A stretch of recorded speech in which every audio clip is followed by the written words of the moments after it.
ధర్మక్షేత్రమైన గంగా యమునా సంగమ ప్రదేశంలో పుణ్యమయమైన ప్రయాగలో సత్యవ్రతులు జితేంద్రియులు అయిన మహర్షులు ఒక మహాయజ్ఞాన్ని నిర్వహిస్తున్నారు. ఆ వార్త విన్న రోమహర్షణుడు వ్యాస మహర్షి శిష్యుడు సూత మహాముని మునులను చూడటానికి అక్కడికి వచ్చారు. సూతుడు వచ్చాడని తెలుసుకున్న మునులు చాలా ఆనందంగా ఆయనకు ఆత్మీయ స్వాగతం పలికారు. పూజలు చేసి వినయంగా ఇలా అభ్యర్థించారు: ఓ సూత మహాముని, నీవు సర్వజ్ఞుడవు, విద్యసంపద అన్నిటికంటే గొప్పది అని పెద్దలు చెప్పినట్లు నువ్వు వ్యాస మహర్షి దగ్గర పురాణాలను పూర్తిగా గ్రహించావు. నీవు విశ్వానికి తెలిసిన అనేక అద్భుత గాథల్ని చెప్పగలవు. మాకు నీ రాక చాలా ఆనందం కలిగించింది. నీలాంటి మహాత్ముడు మా ముందు ఉండటం మా అదృష్టం. నీ దగ్గర ఒక ప్రశ్న అడగాలనుకుంటున్నాం, దయచేసి మాకు చెప్పు. రాబోయే కలియుగంలో మనుషులు దుర్గుణాలు పొందుతూ సత్యాన్ని పక్కన పెడతారని విన్నాము. అప్పుడు పాపాలను తొలగించుకునేందుకు ఏది తేలికైన మార్గం? ఆ కాలంలో మనుషుల ప్రవర్తన ఎలా ఉంటుంది? ప్రకృతి దానికి ఎలా స్పందిస్తుంది? పరమేశ్వరుడి తత్వం, స్వరూపం, స్వభావం గురించి కూడా మాకు వివరంగా చెప్పండి. మోక్షం అంటే ఏమిటి? అది ఎలా పొందాలి? భగవంతుడు సగుణుడా లేక నిర్గుణుడా? వీటిపై నీ ఆలోచనలు మాకు తెలియజేయు. సూతుడు మునుల ప్రశ్నలకు ఇలా సమాధానం చెప్పసాగాడు: ఓ మహానుభావులైన మునులారా, మీరు అడిగిన ప్రశ్నలు చాలా గంభీరమైనవి. వాటికి సమాధానం చెప్పడం కూడా సులభం కాదు. కాని మీ ఆరాధనతో కూడిన తపనను గ్రహించి మా గురువు వ్యాసభగవానుని స్మరించి ఆయన అనుగ్రహంతో నేను పొందిన జ్ఞానాన్ని మీకు పంచుతాను. శ్రద్ధతో వినండి. కలియుగం చాలా సంక్లిష్టమైనది. ఇందులో ప్రజల ప్రవర్తన ఆశ్చర్యకరమైన రీతిలో ఉంటుంది. సత్యం లేని కాలమది. అందరూ దుర్మార్గులై అహంకారంతో, లోభంతో జీవిస్తారు. గురువుల, తల్లిదండ్రుల పట్ల గౌరవం లేకుండా పోతుంది. ధర్మం పాటించడం అనేది తగ్గిపోతుంది. స్త్రీలను ఒక సాధనంగా చూస్తారు. నమ్మకం కరువవుతుంది. బ్రాహ్మణులు తమ కర్తవ్యాన్ని మరచి ధనప్రాయోజనంతో వేదాలు విక్రయిస్తారు. క్షత్రియులు ధర్మాన్ని మరచి భోగాల పట్ల ఆకర్షితులవుతారు. స్త్రీలలో పాతివ్రత్య ధర్మం తగ్గిపోతుంది. వారు సంపాదనను బట్టి భర్తను గౌరవిస్తారు. స్వేచ్ఛావర్తనంతో జీవిస్తారు. పాలకులు కూడా ధనలాలసతో జీవించేస్తారు. ప్రజల బాగోగులు పట్టించుకోరు. ప్రకృతిని శక్తిస్వరూపంగా కాక భోగానికి సాధనంగా భావిస్తారు. ఈ కారణంగా ప్రకృతి సహకరించదు. భూమి సారాన్ని కోల్పోతుంది. ఇలాంటి కలియుగంలో కూడా మనుషులకి తేలికగా మోక్షం పొందే మార్గం ఉంది. ఇది పెద్ద ప్రయాసలతో సాధించాల్సినది కాదు. భగవంతుడిని శ్రద్ధతో పూజించడం ద్వారా ఆయన నామస్మరణతోనే మనం తరించవచ్చు. ఇది ఎంతో సులభమైన మార్గం. పవిత్ర హృదయంతో వినండి. ఇలా చెప్పి సూతుడు మునుల ప్రశ్నలకు సమాధానం చెప్పాడు. ఓ తపోధనులారా, మీరు అడిగిన ప్రశ్నలకు సమాధానంగా శివమహాపురాణం ను పరిచయం చేస్తున్నాను. ఇది అత్యంత శ్రేష్టమైన పురాణం. దీన్ని భక్తి భావంతో, ఏకాగ్రతతో వినాలి. ఈ పురాణం వేద, శాస్త్ర, పురాణాల సారాన్ని కలిగి ఉంది. కలియుగంలో పాపాలను నశింపజేసి మోక్షాన్ని సాధింపజేస్తుంది. శివపురాణం వింటే భయాలు తొలగిపోతాయి. మరణ భయం సైతం ఉండదు. పుణ్యతీర్థాలు, మంత్రాలు, ఇతర గ్రంథాలు ఇచ్చే ఫలాన్ని మించిన ఫలితాన్ని ఈ పురాణం ఇస్తుంది. ఇది చదివినవారికి అవిద్య, అజ్ఞానం నశిస్తాయి. చిత్తశుద్ధి కలుగుతుంది. కేవలం ఒక శ్లోకాన్ని చదివినా, శ్రద్ధతో వినినా సర్వదేవతల ఆశీర్వాదం లభిస్తుంది. ఈ పురాణంలోని రుద్రసంహిత విభాగం అత్యంత పవిత్రమైనది. రుద్రసంహిత చదివితే కోటి పుణ్యం లభిస్తుంది. భైరవుడి వద్దగాని, మారేడు చెట్టు వద్దగాని దీన్ని చదివితే ఫలితం ఎన్నో రెట్లు అధికమవుతుంది. ఈ సంహితలో ఉన్న తత్వాలు అర్థం చేసుకుంటే మనస్సు ప్రశాంతమవుతుంది. ఇందులో కైలాస సంహిత ముఖ్యమైనది.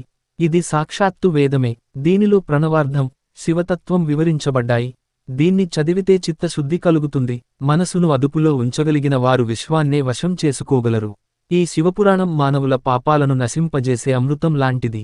శివుడు మొదట ఈ జ్ఞానాన్ని కుమారస్వామికి ఇచ్చాడు. అందువల్ల కుమారుడు జ్ఞానమూర్తిగా పేరుగాంచాడు. కనీసం ఈ పురాణాన్ని వినడమేనైనా మన పాపాల నుంచి విముక్తి పొందే మార్గం. పితృకర్మల సమయంలో ఇది చదవడం వల్ల పితృదేవతలతో పాటు మనకు కూడా మోక్షాన్ని అందిస్తుంది. ఇలా చెప్పి సూతుడు శివపురాణం మహిమను వివరించాడు. శివ మహాపురాణం వేదంతో సమానమైనది. ఈ పురాణాన్ని శివుడు సృష్టించాడు. దీనిలో 12 సంహితలు ఉన్నాయి. 1 విద్యేశ్వర సంహిత, 2 రుద్ర సంహిత, 3 వినాయక సంహిత, 4 ఉమా సంహిత, 5 మాతృ సంహిత, 6 ఏకాదశ రుద్ర సంహిత, 7 కైలాస సంహిత, 8 శతరుద్ర సంహిత, 9 కోటిరుద్ర సంహిత, 10 సహస్రకోటి రుద్ర సంహిత, 11 వాయు సంహిత, 12 ధర్మ సంహిత. ఈ 12 సంహితల్లో మొత్తం 1,00,000 శ్లోకాలు ఉన్నాయి. అయితే మనిషి ఆలస్యపు ధోరణి, తక్కువ ఆయుష్షు కారణంగా వ్యాస మహర్షి ఈ పురాణాన్ని సంక్షేపించి 24,000 శ్లోకాలుగా రూపొందించారు. ఇందులో ముఖ్యమైన 7 సంహితలు మాత్రమే ఉన్నాయి. 1 విద్యేశ్వర సంహిత, 2 రుద్ర సంహిత, 3 శతరుద్ర సంహిత, 4 కోటిరుద్ర సంహిత, 5 ఉమా సంహిత, 6 కైలాస సంహిత, 7 వాయు సంహిత. శివ మహాపురాణం గొప్పతనాన్ని ఈ విధంగా చెప్పవచ్చు. ఇది వేదంతో సమానమైనది. ఇది మోక్షాన్ని సాధించే మార్గాన్ని చూపుతుంది. జీవితంలోని 4 ప్రధాన లక్ష్యాలు ధర్మ, అర్థ, కామ, మోక్ష సాధించడానికి దోహదం చేస్తుంది. శారీరక, మానసిక, ఆధ్యాత్మిక కష్టాలను తొలగిస్తుంది. పాపాలను నశింపజేస్తుంది. మనకు శాశ్వత ఆనందం, జీవన్ముక్తిని ఇస్తుంది. పురాణాలు వేదాల సారాన్ని అందించేవి. వేదాలు రాజులా ఉంటే పురాణాలు మిత్రుల వంటివి. వీటిలో శివ మహాపురాణం శ్రేష్టమైనది. దీన్ని చదవడం, వినడం ద్వారా జీవితంలో మోక్షానికి దారి చేరుకోవచ్చు. శ్రీ శివ మహాపురాణాన్ని విన్న ఋషులకు సూతుని పలుకులు ఎంతో ఆసక్తిని రేకెత్తించాయి. వారు సూతుని మరింత వివరంగా చెప్పమని కోరగా సూతుడు శివుని ధ్యానం చేసి ఆనందంతో ఇలా మొదలుపెట్టాడు. ఋషులారా, శివుని మహిమను ఆలోచిస్తూ ఆయనకు నమస్కరించి ఈ శివ మహాపురాణాన్ని శ్రద్ధతో వినండి. ఇది వేదసారమైన పురాణాలలో శ్రేష్టమైనది. ఇందులో భక్తి, జ్ఞానం, వైరాగ్యం వంటి ముఖ్య అంశాలు ఉన్నాయి. పరబ్రహ్మ స్వరూపాన్ని గురించి ఉపనిషత్తులు చెప్పిన విషయాలు ఇందులో విపులంగా వివరించబడ్డాయి. పూర్వకాలంలో 6 గణాలకు చెందిన మహర్షులు కలిసి పరబ్రహ్మం గురించి చర్చించారు. కాని వారి మధ్య వివాదం తలెత్తింది. ఆ సమస్యకు పరిష్కారం కోసం వారు బ్రహ్మను దర్శించి ఇలా ప్రశ్నించారు. ఓ పితామహ, నువ్వే సృష్టికర్తవు, ఆదినేతవు. ఈ ప్రపంచం ఎలా ఉద్భవించింది? పరమాత్మ స్వరూపం ఏమిటి? త్రిమూర్తుల కంటే పూర్వుడు ఎవరు? పరబ్రహ్మం కంటే గొప్పతనం ఎవరిది? బ్రహ్మగారు ఇలా తెలిపారు. ఓ మహర్షులారా, శ్రద్ధగా వినండి. ఈ జగత్తు ఎవరి వల్ల ఉద్భవించిందో, ఎవరి మహిమను వర్ణించడానికి మాటలు చాలవో, ఎవరి రూపాన్ని మనస్సు ఊహించలేకపోతుందో ఆ మహాదేవుడే పరబ్రహ్మం. ఆయన శివుడు. ఆయన త్రిమూర్తులకు సైతం పూర్వుడు. శివభక్తితో మాత్రమే ఆయనను చేరగలరు. శివుని అనుగ్రహం పొందటమే మోక్షానికి మార్గం. ఋషులు అడిగిన ప్రశ్నకు బ్రహ్మ ఇలా సమాధానమిచ్చారు. ఈ లోకంలో పరమసాధ్యము శివపదం పొందడమే. దానికి శివభక్తి మాత్రమే సాధన. శివుని అనుగ్రహం పొందిన వ్యక్తి ఈ లోకపు నాశనమయ్యే కోర్కెల నుంచి దూరంగా ఉంటాడు. ఆ సాధకుడు నిష్కామంగా వేదోక్త కర్మలను చేస్తాడు. ఆ ఫలాలను శివునికి అర్పిస్తాడు. ఈ విధంగా ఆయన సాలోక్యం, సామీప్యం, సారూప్యం వంటి ఫలితాలను పొందగలడు. భక్తి ఎంత గొప్పదైతే ఫలితాలు కూడా అంతే గొప్పగా ఉంటాయి. శివపదం సాధించటానికి మహాసాధన ఏకైక మార్గం. అది 3 అంశాలపై ఆధారపడి ఉంటుంది. 1 శివగాథలను వినడం, 2 ఆయన మహిమను కీర్తించడం, 3 ఆయనను మనస్సులో ధ్యానం చేయడం. ఈ విధానం వేదములతో సమ్మతమైనది. దీనిలో శ్రద్ధతో నిమగ్నమైతే అత్యుత్తమమైన ఫలితాలను పొందగలుగుతారు. ఈ సాధనలో నిమగ్నమైన భక్తుడికి వ్యాధులు దూరమవుతాయి. ఆయన ఎప్పుడూ ఆనందంలో ఉంటాడు. ఇది ప్రారంభంలో కష్టంగా అనిపించినా అభ్యాసం ద్వారా అనేక శుభాలను ప్రసాదిస్తుంది. కనుక భక్తి, శ్రద్ధ, పట్టుదలతో ఈ సాధనను అనుసరించండి.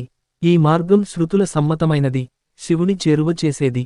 ఇలాంటి గొప్ప ఆధ్యాత్మిక కథలతో మీ మనస్సును ప్రశాంతంగా ఉంచుకోవాలని మీరు కోరుకుంటే మా ఛానల్ మై లైఫ్ స్టైల్ని ఫాలో అవ్వండి. ఈ వీడియో మీకు నచ్చితే లైక్ చేయండి. మీ అభిప్రాయాలను కామెంట్ రూపంలో తెలియజేయండి. ఇంకా ఇలాంటి ఆసక్తికరమైన వీడియోలు మీ ముందుకు రావాలంటే మా ఛానల్ను సబ్స్క్రైబ్ చేసి బెల్ ఐకాన్ నొక్కడం మర్చిపోవద్దు. మీరు ఆశీర్వదించబడినట్లు శివుని కృపతో జీవన సౌఖ్యాన్ని పొందాలని ఆకాంక్షిస్తున్నాం. ధన్యవాదాలు. మన వీడియోలో మళ్ళీ కలుద్దాం. ఓం నమః శివాయ.